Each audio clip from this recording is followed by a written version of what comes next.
Hi, everybody. Saturday night, sitting here in my basement, kind of my man cave. Just got done, or actually finishing up here this LSU Oklahoma game. Kind of a beat down. Trying to figure out what I can give you guys this week from advice from a call center geek, and also from the daily call center tips. So I started writing down my notes. Got a little nostalgic, which kind of happens this time of year, and I do this about once a year, and hopefully I can inspire some of you guys. I wanted to talk about how we started my company, my call center. All right, so again, for those of you who don't know me, hopefully most of you by now do, see my kind of fat, double chin face, probably too much. But again, my name is Tom Laird. I'm the CEO, founder, and kind of, I guess, lead shareholder of Expivia Interaction Marketing. We are a 500-seat call center outsourcer.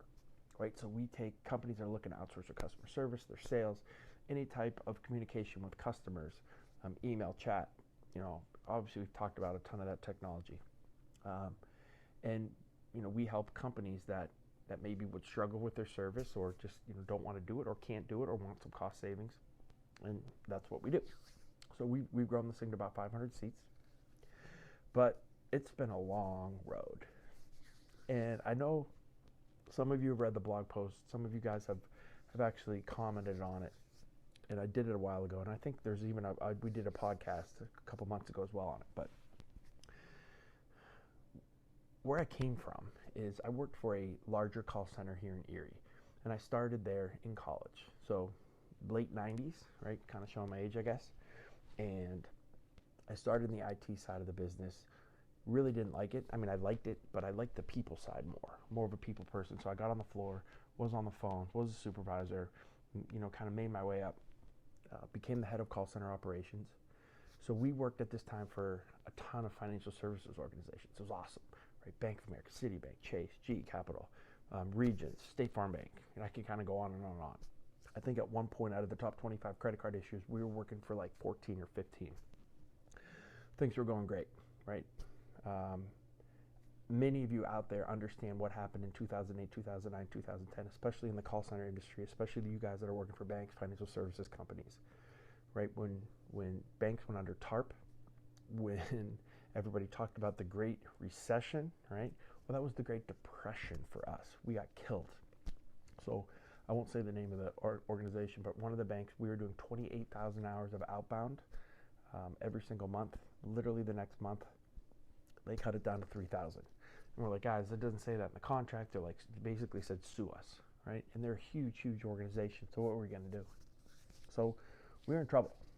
And, we laid a lot of people off, a lot of ill will that came about from it. And, we finally found our saviors. Again, I'm doing a lot of air quotes, I guess, here. But these guys, these private equity guys came in and said, hey, guys, you've done a really good job. We're going to get you over this hump. Everybody's going to stay. It's going to be great. We'll be fine. We'll get back to where you guys were. Well, 30 to 45 days later, basically almost all of us were let go from the management side. So that's HR people, that's client services people, that's programmers, that's supervisors.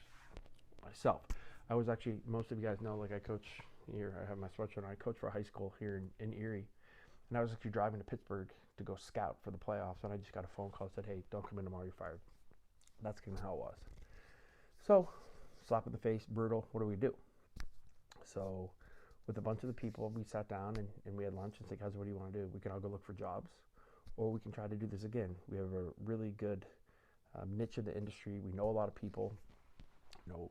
We know if we could have things really our own way without all of this maybe overhead, what we would have done, and to become more nimble.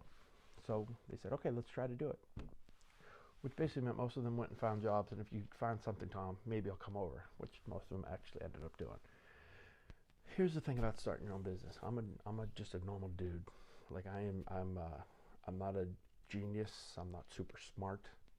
I'm just a normal guy who really liked the call center industry. I like the technology. I like the art and the science of it. And I was driven. I didn't want to work for anybody else anymore. I wanted to work for myself. I wanted to do my own thing. So I went out and found money. Right? I thought it was going to be easy, right? You always hear about, hey, this company's got this Series A funding of $5 million, $8 million. Well, there's none of that, right? It was friends and family. It was bootstrapping. It was begging people. I think I had it down to about 82 to 83 people asked for money, and I finally found 4 that would, and then find all 4 at the same time. That's the other thing, right?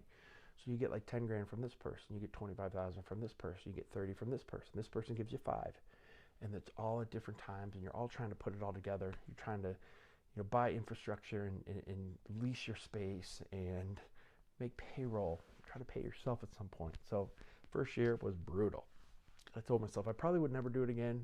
I'm glad I did it once in my life.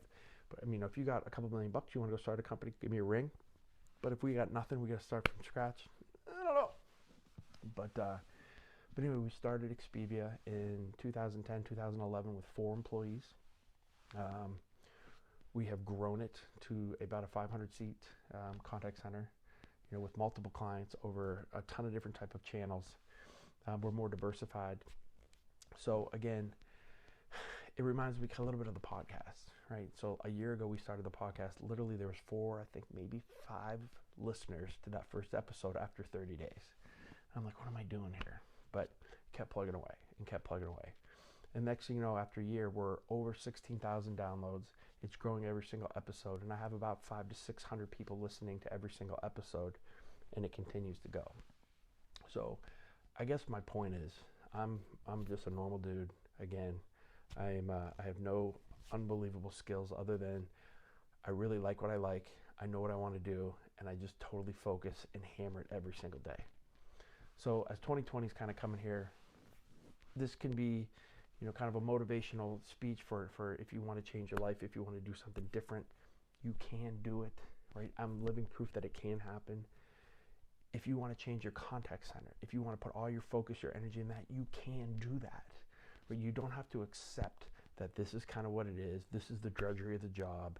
This is just the misery of it, and our qualities is what it is. And these are the type of people we have. You don't have to accept that. You can make changes. Listen to the podcast. Just do what we talk about there. It works. So again, as we end this year, I'm getting kind of fired up now. Please, take a look in the mirror. Don't go through another year of just kind of saying, oh my God, I got to get through this. Find out what you really want. If you like your job, if you're in the call center industry, do something cool with it, right? Make your place unique. Make your place special. That's kind of what we try to do and what we're trying to do every single day at Expivia. You probably talk to most of our reps. I think they would say, yes, we are. You talk to some of them, you know how that goes. They'll probably say, no, we're not. But we're trying every single day, and that's really all I can ask. So again, thank you guys for all of you who have done and all of the help that I've gotten on the podcast, all of the awesome questions I've gotten, all of you guys just listening and posting reviews. It's been a really cool and special year for me to actually have some validation in some of the things that we're trying to do. So we're going to continue this. Monday, we finally hired our chief fun officer and our content creation expert. So you're not just going to see my face, you're going to see hers too. And we're going to kind of get as many people as we can involved in the company, outside people coming into the podcast, different things that we're doing with the video. So again, make sure you subscribe to the YouTube channel, which is in its infancy right now, but it will be growing very quickly. Subscribe to the podcast on iTunes, Stitcher, Google Play, anywhere you listen to it, or the ExpiviaUSA.com website. And then really the last thing, other than you guys know the social media stuff, follow us everywhere. We're basically on every channel of social media. But the one thing that I really want to do is please go and follow and join the Advice from a Call Center Geek Contact Center community, right? Podcast community, I should say. Right, so a lot of you have done that in the last couple of days, so it's getting to a point where it's kind of be fun for us to kind of start to share some stuff. So again, that's my main focus as well for 2020 from all the stuff that we're doing. So again, thank you guys very much. I hope that this wasn't a ramble. I hope you got to the end of this. Have an awesome new year. I'm not going to talk to you guys tomorrow. My wife's going to throw my phone out if I record anything more.